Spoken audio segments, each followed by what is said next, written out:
The great challenge in the life of Yosef was to resist the seduction of Potiphar's wife. I'd like to make a few comments on this story. Number one, it seems that the schus for which Yosef merited to become a king was because he was omed in this nisayon. There's a Medrash Rabbah in Sefer Vayikra which says the following: Yosef mishalo nosnulo. Whatever Yosef received, he deserved. Piv shloi nashak ba'aveira, the mouth which did not kiss sinfully. So he was zeicha that al picha yishak kol ami. Those were Paro's words, that the entire nation will be fed yishak by Yosef. Savaro shlo hirkino la'aveira, the neck which did not bend to commit a sin. So the golden necklace was placed by Paro on his neck. Yadav shlomishmashu ba'aveira, the hands which did not feel sinfully. So it says, Vayeshev Paro as tabato, Paro took off his ring, put it on Yosef's hand. Gufo shlonoga ba'aveira, the body which did not touch sinfully. It says, Vayalbesha so big they sheish, the Paro clothed him in royal garments. Raglav shlohochu ba'aveira, the legs which did not walk sinfully, those legs rode in the royal chariot. And finally, the machshava shlochashva, the thought which did not have any illicit aspect to it. So tovo v'tikare chachama, let that thought be called wise. As it says that when Yosef went through Mitzrayim, vayikru lefanov avrech, they called him avrech, which Rashi says means av b'chacham v'rach b'shonim, that he was like an elder in wisdom, although he was young in years. So it says basically this medrash that he was zeicha to malchus, all the trappings of malchus, because he was omed in this nisayon, that he wasn't seduced by Potiphar's wife. When you think about it for a moment, it makes a lot of sense. A person cannot be a melech over others unless he's a melech over himself. That arayis is very often the test of a melech. Sometimes the melech passes the test, sometimes the melech fails the test. But that's the general idea. You can't be a melech on others unless you are a melech on yourself. And the truth is, this is really a Zohar HaKadosh. The Zohar HaKadosh says in Parshas Lech Lecha that when the brothers approached Yosef, this is way ahead in Parshas Vayigash, it says that Yosef told them, Gishu na elai, approach me, come close to me. And we know Rashi says that Yosef showed that he was mobile, that he was circumcised. So that in fact, that proves that he was their brother. But the Zohar adds another dimension to the story. It says that the brothers were wondering, how is it possible that our brother Yosef became such a mighty king in Mitzrayim? So the Zohar says that he showed them the bris milah, and he said, Omar, da Goramt li malchuda. It was this that caused me to become a king. The gin did not brisla, because I guarded my bris milah, shmiras habris, and he avoided the temptation of arayas. That's why he was zeicha to malchus. That's what the Zohar HaKadosh says. And the Be'er Mayim Chaim says a very, very lovely pshat in a pasuk in Parshas Vayigash, that it says when Yosef finally revealed himself to his brothers, so he told them, hurry to Yaakov and tell him the news. So his words were,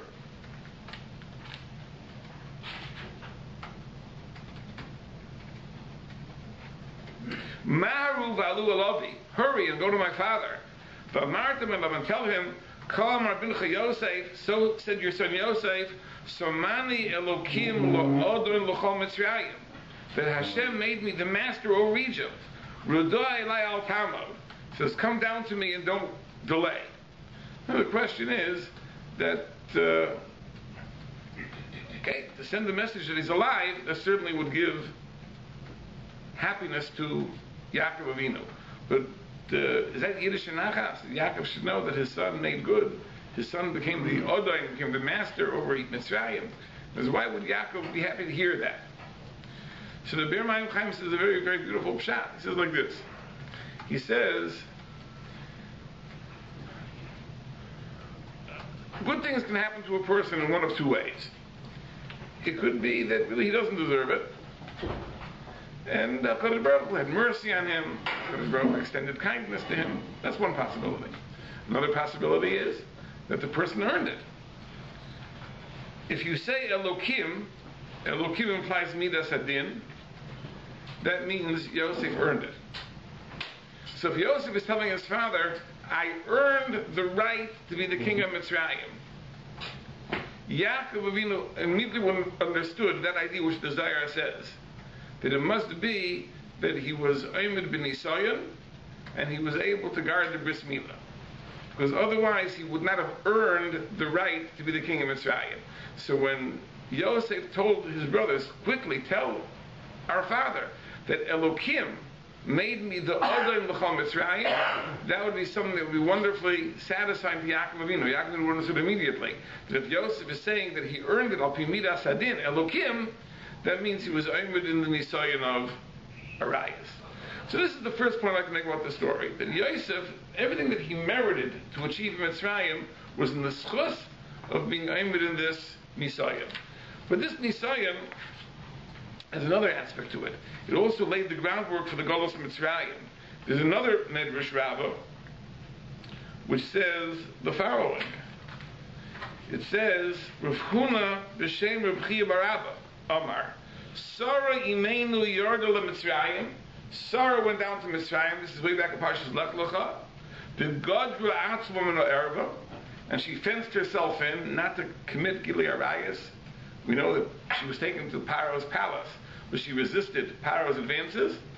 V'nigdiru kol hanoshim b'schusa, and all the women of the Jewish people later who came down to Mitzrayim, who were enslaved there, they were able to fence themselves in and resist the advances of the Mitzrayim in the merit of Sarah.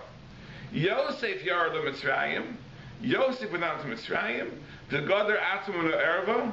V'nigdiru Yisrael b'schuso, and all Klal Yisrael in the years of enslavement, they were able to contain themselves, fence themselves in the schus of Yosef.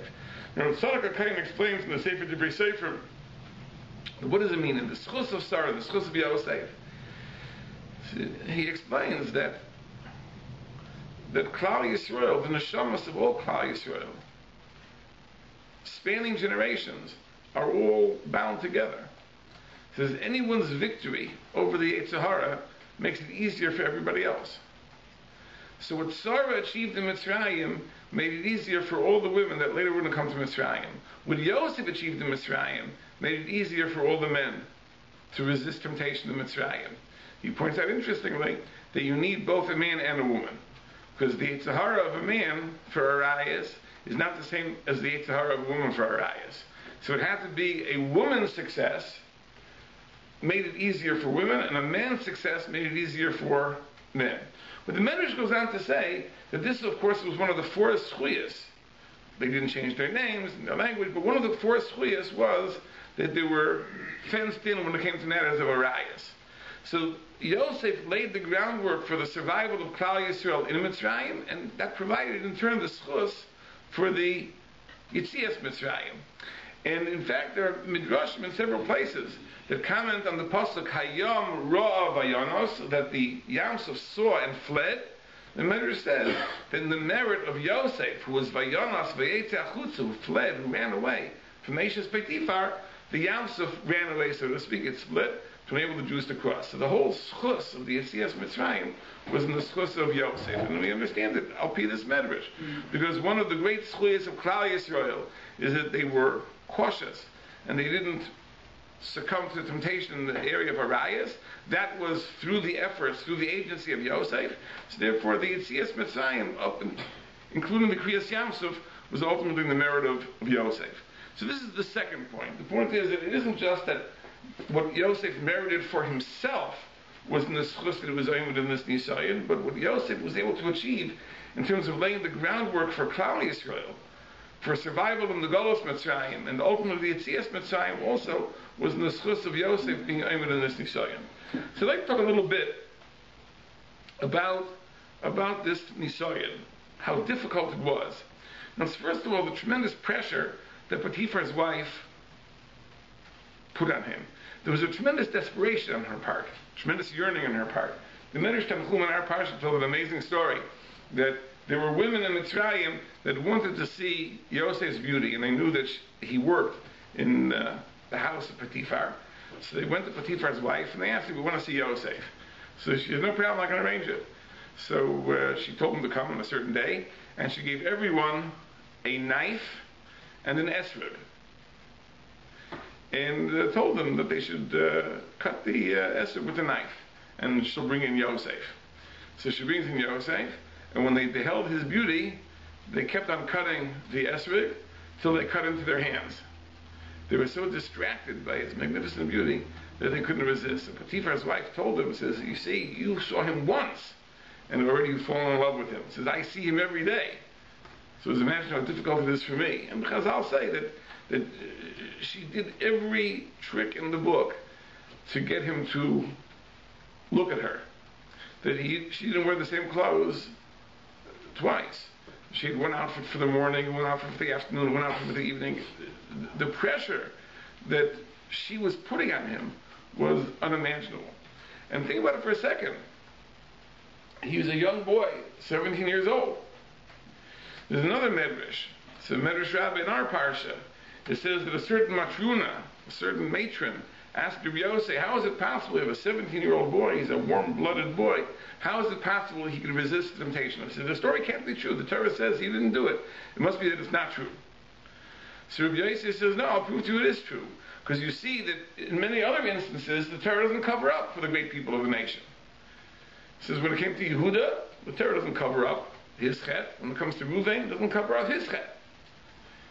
And there it's even a bigger humiliation. First of all, they were older. And secondly, they were ostensibly under the roof of their father. So it's a bizayon not only for them, it's a bizayon for Yaakov Avinu, and yet the Torah doesn't cover it up. So if Yosef would have been nichshal, the Torah wouldn't have covered that up either. So if the Torah says he didn't do it, you can be assured he didn't do it.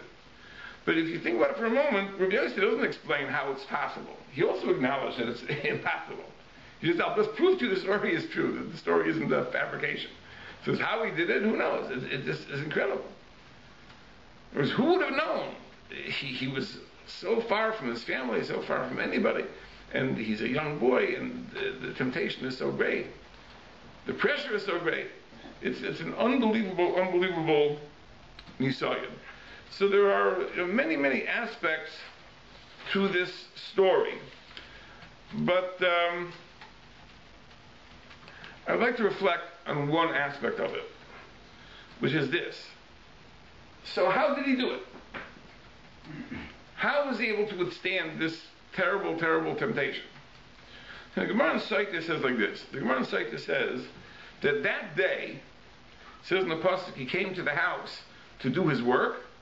So Chazal say that day his resistance had finally eroded. Because when he came home, his intention was to commit the Aveira. And Diyukno Shel Aviv Miralo, the image of his father was seen by him. And his father said to him in this vision, he said to him, he says, "You know that the time will come that every shevet will have a stone in the chayshah. And if you commit the sin, your stone will be left out." He says, "Do you want that you should be called a raya zaynais?" A raya zaynais means a person who befriends prostitutes. The pasuk says, "Raya zaynais yai bat haim." If a person befriends prostitutes, he loses great wealth. So do you want that to be said about you? That for this you gave up having your stone in the chayshah? And that is what gave Yosef the ability to resist temptation. Now what does it mean when it says that he saw the image of his father? This was a spirit, it was a ghost, what was it? It was something supernatural, something miraculous, that his father appeared somehow. It's pashut, seems pashut, that this was something which was totally in his own mind. he envisioned his father. It's not that there was an angel or a malach or a spirit that appeared. In his own mind, he envisioned his father. What's my proof to this? And there's a Gemara, a famous Gemara, which says that there were great figures in history who obligate us. If they could be aimed on their nesyanis, we could be aimed on our nesyanis. It says, for example, that Hillel mechayev esraniyim. Hillel was terribly, terribly poor, and yet he learned Torah. So therefore, there's no poor person that can say, I was off the hook. I couldn't have learned. I was too poor to learn. It says, you weren't poorer than Hillel, and Hillel still learned Torah. It says, Yosef mechayev esrashoyim. Yosef is mechayev all the people that have the Yetzer Hara. It says, did you have a Yetzer Hara? Did you have nisyonos? Did you have temptations that were more difficult than Yosef's? No. And Yosef was aimed in his nisyonos. You also should have been aimed in your nisyonos. So the question is asked, that l'chara, if Yosef really only resisted because he had this apparition of his father, so how is that mechayev the Rishoyim who don't have apparitions of their father, of Yaakov Avinu? So the answer is, this wasn't something supernatural that HaKadosh Baruch Hu said. No, this was something he envisioned in his own mind, that he was a child of Yaakov Avinu, and therefore any person could do the same. Any person could say, I see myself as a child of Yaakov Avinu. So this was something that he totally thought through. In other words, he understood that if I do this, I am sealing my fate. I am writing myself out of Klal Yisrael. My stone will not be in the Choshen. I will not be one of the Shvatim. And this is how he resisted temptation. Well, it's interesting to note that this is the version of the story which is written in the Gemara and the Sefer. But the Medrash Rabbah in our parasha, the Medrash Tanchum in our parasha, the Pirkei Rabbi Eliezer, bring the story differently. They say simply that he saw the appearance of Yaakov. He saw the Yukno of Yaakov. It doesn't say that Yaakov said anything to him. He simply saw Yaakov. Right? Not like the Gemara. The Gemara says he saw Yaakov, and Yaakov made a very logical argument. He says, if you do this, you'll lose your stone on the Choshen. But in the Midrash, it says simply that Yaakov appeared. He saw Yaakov. So the question is, how do you understand that? How could merely seeing Yaakov make a difference? If Yaakov makes an argument, a very reasonable argument that you can't do this, you'll lose your stone on the Choshen. Okay, I understand that. So what does it accomplish just seeing Yaakov? The Eitz Yosef in the Medrash Rabbah says the pshat like this: that Yaakov Avinu in his own life was able to resist the Yetzer Hara for Arayas. Because we know that Yaakov Avinu didn't marry until he was 84 years old. You make the cheshbon. When he came to the house of Lavan when he was 77, he had to work 7 years to marry Leah and Rachel. So he was 84 years old when he got married. And he said about himself that Ruvain was Bereshis Oni. He was the first of his strength. And the Gemara says, it means Shlo Ra Tipas Keri. That means he never was Nichshal, Chas v'Shalom, in anything pertaining to Arayas. So when Yosef saw the image of his father, and he understood that in this area precisely, how careful Yaakov was and how strong Yaakov was, Yosef understood he could do the same. That's the pshat of the Eitz Yosef. Rav Tzadok HaKayin says another pshat in several places. He says that the meat of Yaakov Avinu is emes. And when he saw Yaakov Avinu and he reflected on the meat of emes, he was able to resist temptation. He doesn't explain it fully, but I think the pshat is like this. That we've said many times that the battle for emes is not only a battle against sheker, it's also a battle against dimyon, it's a battle against fantasy. And fantasy is the vehicle of the Yetzer Hara for Arayas. And the Gemara says in Maseches Yuma, in two places, talks about it. One place it says, Hihure Aveira Koshem Aveira, that the thoughts of Arayas are more powerful than the experience of Arayas itself. There's another Gemara also in Yuma, brings a pasuk, says, Tov Mara Einayim Yehalach Nafesh, that the vision of the eye, what the eye sees and is attracted to, is more powerful than what the body does. And the Gemara says that the fantasy, the imagination, is really a better experience than the actual physical contact. Nothing in the area of Arayas ever turns out to be as good as the fantasy which precedes it. That's the nature of the Yetzer Hara for Arayas. Says a person who is an ish emes, we said many times, it's not just he says the truth, but he sees the truth. He sees things as they truly are. So that gives him the ability to resist the fantasy of the Yetzer Hara of Arias. So when Yosef saw his father Yaakov, he saw him, this person who was the exemplar of Emes, so he was able to resist the Yetzer Hara for Arias. These are the pshatim that are said in this medrash. I would like to point out another aspect of this.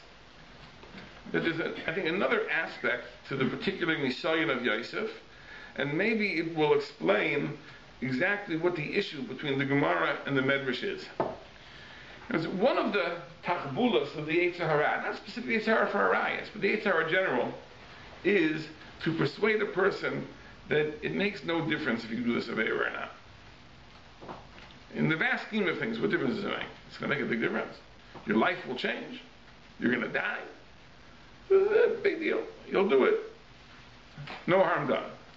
For example, the Gemara Chagiga says that Elisha ben Avuya, who came to me on Nazacher, for whatever reasons, he heard a bas koil that said, Shuvu banim shayvavim, return all you rebellious children, chutz me acher, except for acher, shein lo tshuva. Acher is too far gone. He can't repent. So the Gemara says, what did he say to himself? He said, since I've been driven out of the next world, so Eipuk is Hani Bayal. Let me go and have pleasure in this world. That's what he figured. In other words, if I still was in the running for Olam Haba, then I understand. It could make a big difference if I do Averis or not. But if I'm already driven out of Olam Haba, so what difference does it make? So I might as well enjoy Olam Hazeh. So the Gemara says what he did subsequently. But this is the idea. We convince ourselves it doesn't make a difference. Maybe even Olam Haba won't make a difference. I'm too far gone. I'm like Acher. Shuvu banim shevavim chutz mi Acher shein lo tshuva. There's no hope. There's no hope in Olam Haba. So I might as well have a good time in Olam Hazeh. Now, when we read the story of Yosef, I think there's a difficulty we have because we know the end of the story as we're reading it. We know how it unfolds. We know how it develops. We know that ultimately Yosef is reunited with his brothers, he's reconciled with his brothers, and he takes his place among the Shvatim. We all know that. But for a moment, let's engage in a thought experiment. As the story is unfolding, as Yosef is sold, he is separated from his family, from his brothers, he's in Mitzrayim. It's hard to envision a scenario through which he'll ever be reunited with family again. He says, what did he think? What did Yosef think that his connection to his family would be? Would it ever be restored? Would he ever be reunited? Is he written off? It's hard to know, but there's a remez. There's a little bit of a remez to this. In a very, very interesting Rashi. Rashi tells us that there was something that Yosef did that prompted the nisayon with Eshes Potiphar. Because immediately before that, before the story of her seduction, it says that Yosef was very, very good looking. He was very, very handsome. He was Yefei Tayar, the Yefei Mara. So Rashi gives us the background. He says, what happened? It says, Kivin Shura Atzma Moshel. He saw that he was in a position of authority in Potiphar's house. So it says, his chaloichel b'shayis, he began to eat and drink, have a good time. He salsa b'saro, he would curl his hair. And he looked good. He didn't look like a slave who was malnourished. He didn't look like a slave who was unkempt. Because he really, he looked great. He was Yefei Tara v'Yefei Mara. So what HaKadosh Baruch Hu said, HaKadosh Baruch Hu, Avicha Misabel, your father is mourning for you. Your father is mourning for you. He lost his beloved son. V'atah misalsel b'saracha, and you're curling your hair. And the Megara b'cha asadoiv, I'm going to send a bear to attack you. And the bear, of course, is Potiphar's wife. So this is an amazing thing. What is going on over here? In other words, how is Yosef oblivious to the fact that his father is mourning? The only way to understand it is that Yosef, in a sense, felt that he is totally cut off. He is disinherited, he's disenfranchised, he is totally severed from the family. And therefore, he loses any sense of connection, any concern, any empathy for his father. And that's how he can engage in this activity. Now, it's very interesting, there's a very interesting irony, that there was someone else who in fact was estranged from the family, who also did not mourn with his father. And who was that? That was Esav. This is a very intriguing thing. Because Esav comes from the field, and Yaakov is cooking lentils. And what is he cooking lentils for? He's cooking lentils because Yaakov's father is a mourner. Because Yitzchak is mourning for Avram. Avram Avinu died that day. And lentils are a meichel avelim. This is a mourner's food. So you think that Esav would share in his father's mourning. He says, no, he doesn't share in his father's mourning. He says, give me some of that food. He won't even refer to it as lentils. You see, lentils are mourners' food because of their shape, because it's round. So mourners eat round foods. He says, Esav doesn't refer to the food by its shape, he refers to the food by its color. He says, give me min ha'odayim ha'odayim hazeh. I'm hungry. Now, the food that was really miyuchad for Yitzchak's mourning, Esav eats just to satisfy his hunger. He doesn't mourn with his father. Interestingly, he mourns for his father, or at least he says he would. The reason he didn't kill Yaakov right away, he says, Yikavu Yinei Abel Avi, let the days of mourning for my father come, and then I'll kill Yaakov. Esav was ready to mourn for Yitzchak. It's very simple, because Yitzchak was very good to him. Yitzchak was his benefactor. So of course Esav will mourn when Yitzchak dies, because that's his loss. But to empathize with Yitzchak, to share in Yitzchak's mourning for Avram, says Esav has no concern for that. And that's because, in a sense, Esav was disinherited. Esav is not considered a child of Avram and Yitzchak. Ki b'Yitzchak yikar l'chazar, b'Yitzchak v'lo kol Yitzchak, only Yaakov is considered the child of Avram and Yitzchak. Esav is really out of the family, and therefore he doesn't have any of the feelings you have towards family. He has feelings towards himself, so of course when Yitzchak dies, Esav will feel a sense of loss. Yitzchak treated him well, so Esav will lament that, but to mourn with Yitzchak, that's, Esav totally removed from that. And here too, it's simply Yosef is removed from mourning with Yaakov. Yaakov is mourning the loss of his beloved son. Yosef apparently has no concern for that.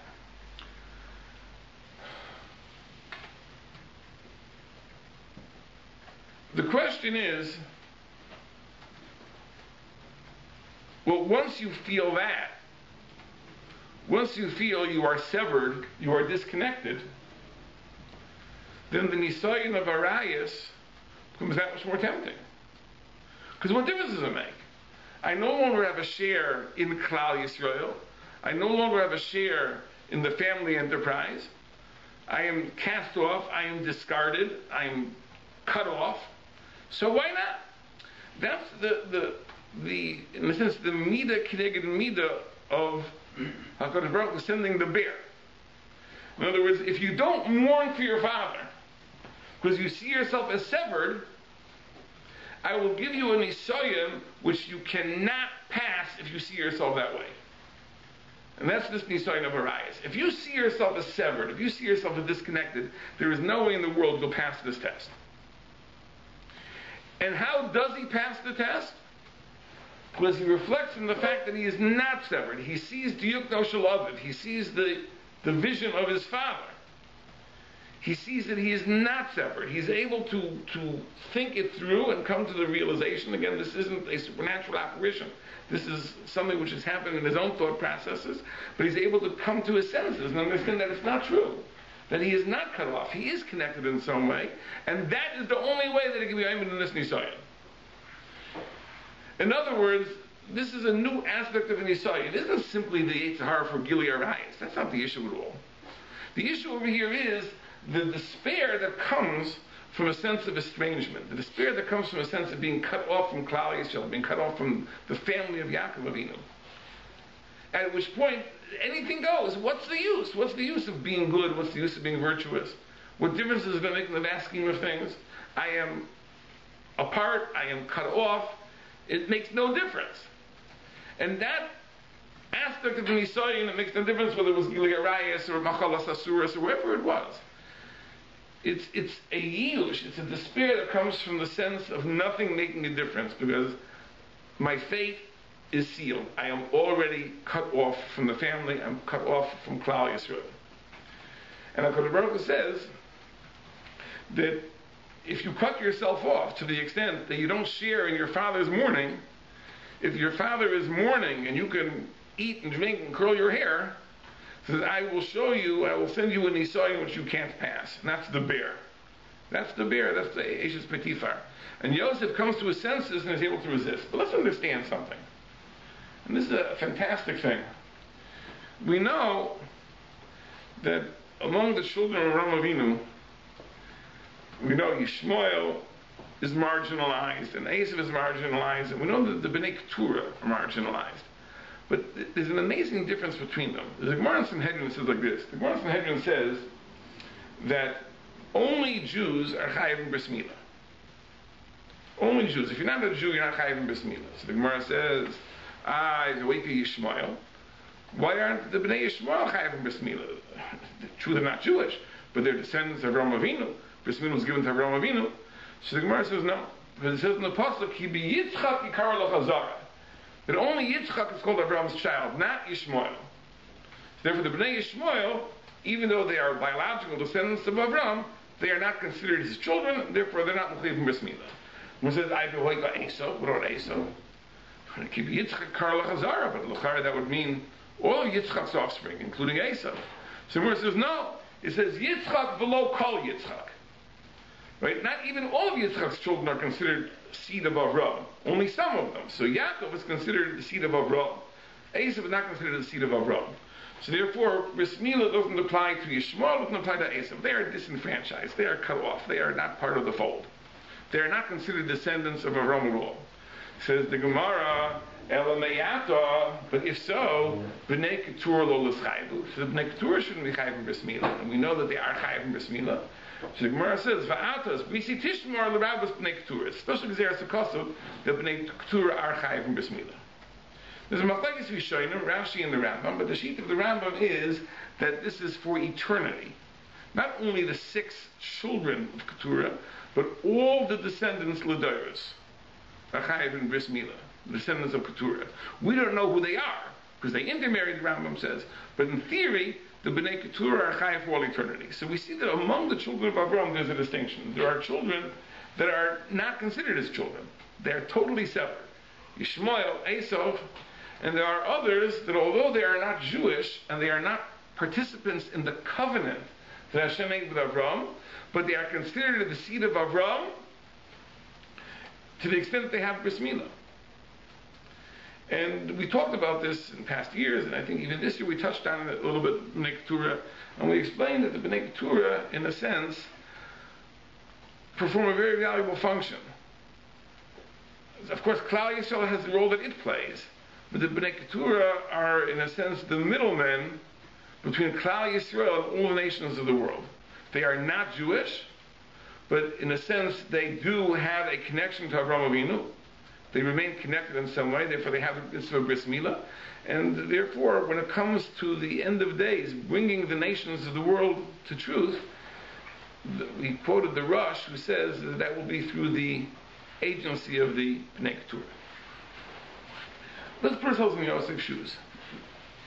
Yosef has been sold. There is a point at which he believes that his connection to his family is totally severed, just like Yishmael, just like Esau. And that's why he allows himself to eat and to drink and to curl his hair, even at the same time that his father is mourning. He is totally severed from the family. He faces this tremendous nisayon with Eshes Petifar, and it dawns on him that maybe he's making a big mistake. Maybe he's not totally severed, but what is he? So what does he think he is at that point? According to the Gemara in Saita, at that point, he sees himself as a full-fledged member of Klal Yisrael. And that's what Yaakov tells him in this apparition. He tells him that, listen, if you do this Aveira, your stone will not be in the Choshen with the other Shvatim. But if you don't do the Aveira, then your stone will be in the Choshen with the other Shvatim. In other words, what dawns on Yosef is that he is going to be a full-fledged member of Klal Yisrael. Somehow he will find his way back. Somehow he'll be united with the other Shvatim, and he'll come back. So the awareness that Yosef came to is min hakatza l'katza, from one extreme to the other extreme. Because in the beginning, he sees himself as totally cut off, totally estranged from his father, and therefore he says, I might as well eat, drink, and curl my hair. The fact my father is mourning is irrelevant. And then it dawns on him that he's connected to the extent that he still has a place within the structure of Klal Yisrael, and if he resists this temptation, his stone will be in the Choshen. He'll be one of the 12 Shvatim. That's the Mahalach of the Gemara. But let's look at the Midrashim. The Midrashim don't tell us that Yaakov mentioned the stone of the Choshen. So what might the Midrashim hold? Perhaps the Midrashim are saying that Yosef did not think so boldly that perhaps he has a makom in Klal Yisrael. But he felt, I may have a connection to Yaakov Avinu. I may be like the Bnei Keturah. In other words, a participant in the covenant along with the other Shvatim, perhaps not. Perhaps that won't be. Perhaps my stone in the Choshen is already lost, and irreparably lost. But at least I will still be considered the offspring of Yaakov Avinu, like the Bnei Keturah are still considered the offspring of Avraham. And therefore the Midrashim don't say that Yaakov made the argument that you better resist this Nisayon because this way your stone will be in the Choshen. Yosef in his wildest dreams couldn't have imagined that he's reunited with the Shvatim. But he thought perhaps he'll still be like the Bnei Keturah. He'll still be like those who, although they are not participants in the covenant, at least they still maintain the family connection to Avraham Avinu. And he will maintain the family connection to Yaakov Avinu, and at least play a role in that way. And therefore, it's not, he's only been decided to keep his stone in the Choshen. To be a member of the Shvatim, that he doesn't even dream of, at least at this point. But what does he think? He thinks that maybe I can still have a connection to Yaakov Avinu. Now, if this is the approach of the Midrashim, it'll explain two very, very interesting things that we find. Now, this idea of Yosef having a sense of his ties being severed is a theme which recurs again in next week's parsha. Because when Yosef is released from prison and he marries and he has two children, the first child is named Menashe. And the pasuk says, why did he name the first child Menashe? Ki nashani Elokim es kol almoli ves kol beis avi. HaKadosh Baruch Hu has enabled me to forget all my troubles and the house of my father. Now, this is an amazing thing. Again, we have Yosef forgetting. In other words, he's so grateful to the Ribono Shel Olam for giving him the ability to forget that he names his child Menashe. Ki nashani Elokim es kol almoli. Right? Since I'm speaking a little faster than I thought, I can share with you an amazing Rabbeinu Bechaya on that pasuk.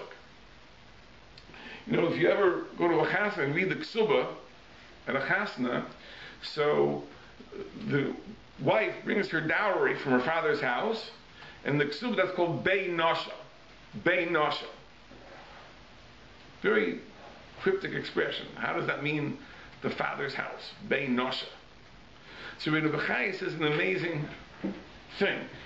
The word nashani means to forget. Beinosha means the house you forget. When a girl gets married, her father's house is the house she forgets. Because the pasuk says, when a man gets married, al ken yazav ish esav v'yasimo, he abandons his parents and he cleaves to his wife.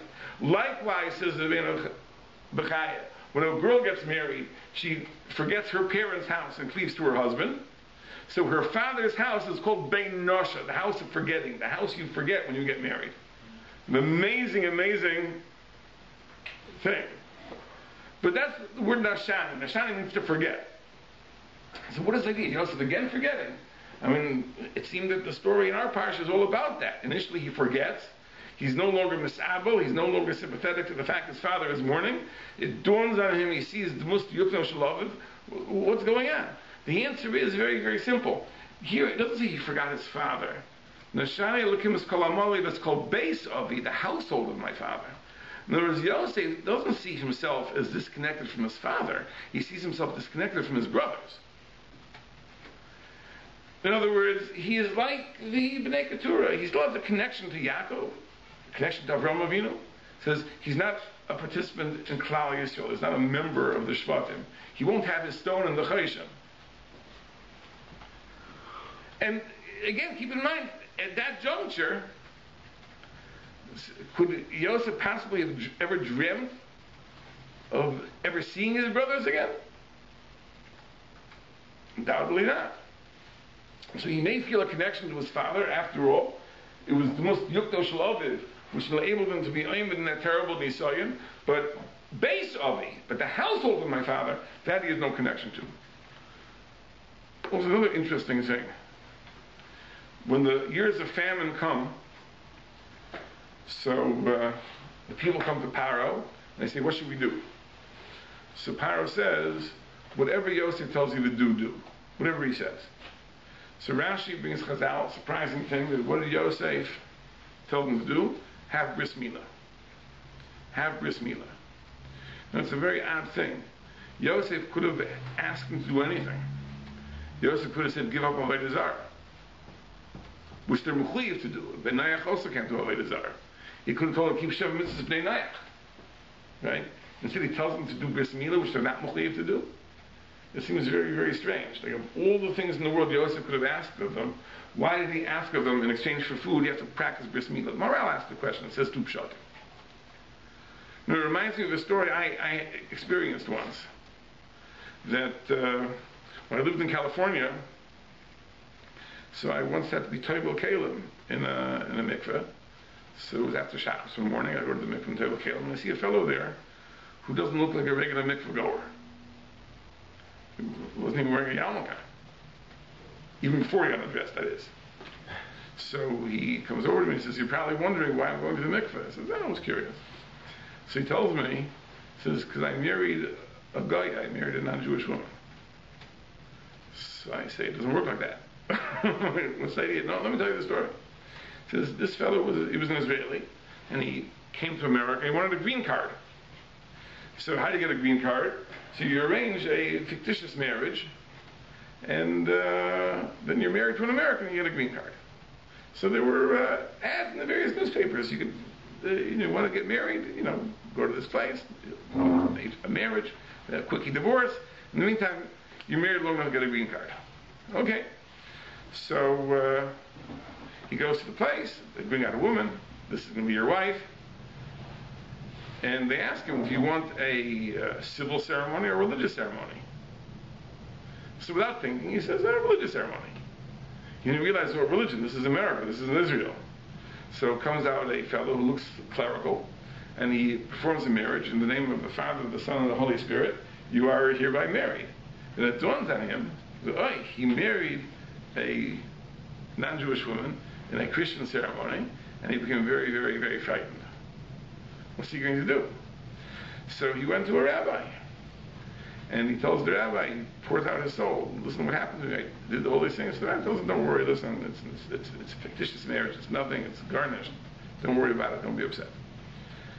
So, but the fellow said, I want to do something. Give me something I can do that it should be a tikkun, something to rectify the terrible sin he committed. And at that point, the rabbi had him over a barrel. The rabbi could have said anything. He could have said, keep Shabbos, keep kosher, put on tefillin. So the rabbi told him, go to the mikveh every day. And I met the fellow going to the mikveh. Who knows? Maybe he's still going. I don't know. Find it hard to believe, but it's possible. So, you have that type of leverage, use it. And of all the things Yosef is asking of them to do, he says, why is it bris milah? So, Lefi Dvarenu, there's something very, very poignant. Because if Yosef saw himself disconnected from the bris, the covenant that HaKadosh Baruch Hu made with the Shvatim, he is just like the Bnei Keturah. He has a family connection to Avraham, a family connection to Yaakov, but essentially he's not a participant in the covenant. He's not part of the nation that will ultimately receive Taryag mitzvahs. But what do Bnei Keturah have? What is the one observance they have that sets them apart from all other Bnei Nayach? Only one thing, Bris Milah. And therefore Yosef says, if you want to be fed by me, right, you have to be like me. And the only thing that makes me unique at this point is only Bris Milah. It says, I'm written off from the covenant with the Shvatim. The Taryag mitzvahs will be given to their descendants, not to my descendants. Because all I have is Bris Milah, and therefore that is what he asks of them. It's very poignant, of course. It doesn't end up that way. Because when Yosef ultimately sees his brothers, who inexplicably come down to Mitzrayim to buy food, and of course Chazal tell us they had plenty of food. There was no reason in the world they should have come down to Mitzrayim. They had what to eat. But Yaakov said, Lama tisro'u. Why should people look at you and say, those Jews have food? Right? Where did they get it from? Right? Everyone else is starving. So Yaakov said, listen, go make believe that you also don't have food. And therefore, inexplicably, they come down to Mitzrayim, and Yosef sees them. So then Yosef realizes that perhaps he's mistaken again. Perhaps there is a way of rejoining the Shvatim and having my stone inserted into the Choshen. And the story, of course, unfolds the way it unfolds, as we all know, by benefit of hindsight. We know the end of the story as we're reading the story. But all these are not immediately apparent as the story is unfolding. But the main point I want to bring out is that the Nisayan over here is not simply the Nisayan of Gilui Arayos, that she was a very beautiful woman, and it was very easy to fantasize how lovely it would be to be with her, and so on and so forth. It's really a much deeper question. It's the question of the despair that comes from a sense of nothing making a difference. I am cut off. I am severed. I am disconnected. I am already written off. At that juncture, perhaps just as Esav and Yishmael are written off. And that's a very, very, very hard Nisayan to overcome. And it was only when he came to his senses and he saw Mustiyuk no Shalaviv, however you understand it, whether you'll be connected only to Yaakov Avinu, will you connect to your brothers as well? That may be the Machlokes of the Medrash and the Gemara. But the point is, it is that which enabled him to be strong and be able in this Nisayan. And again, as we said, through this he was Zeichet to Malchus, and to this he was ultimately Zeichet to lay the groundwork for all of Klal Yisrael and provide the schutz for the Yetzias Mitzrayim itself. But this is something we also have to reflect on. Because very often we have our Nisyanos, and it really is the same thing. Right? We tell ourselves that in the vast scheme of things, it's not going to make a difference. I don't make a difference. I am not important. It says, Baruch Hashem, there are Erlich Yidden worldwide, and there are yeshivas, and there are shuls, and there are Talmidei Chachamim. It says, whether I learn Torah, whether I do mitzvahs, B'dikduk is not going to make a big difference. And maybe it won't even make a big difference to me. Because maybe in the vast scheme of things, given the course of my entire life, all that I've already done, all that I'm going to do, what I do today is not going to make a difference. We all have these nisyanos. We all have this despair that we fall into, that it doesn't count. What difference does it make? And that is what we have to be inspired by Yosef, to understand that there are nisyanos in life, that this may be the moment of truth. It may be whether I pass this nisayon will make all the difference of the world. And what we have to see is, we have to see, in a sense, on our own level, that must yukno Yaakov, to understand where we come from, and here Yaakov tell us where we're going to, and how it truly does make a difference. And that will give us the strength, hopefully, Be'ezus Hashem, we should be aimed at all in nisyanos. Kadosh Baruch Hu should save us from nisyanos like Yosef's we shouldn't have. But our little nisyanos, we should also have the strength to overcome. Sure.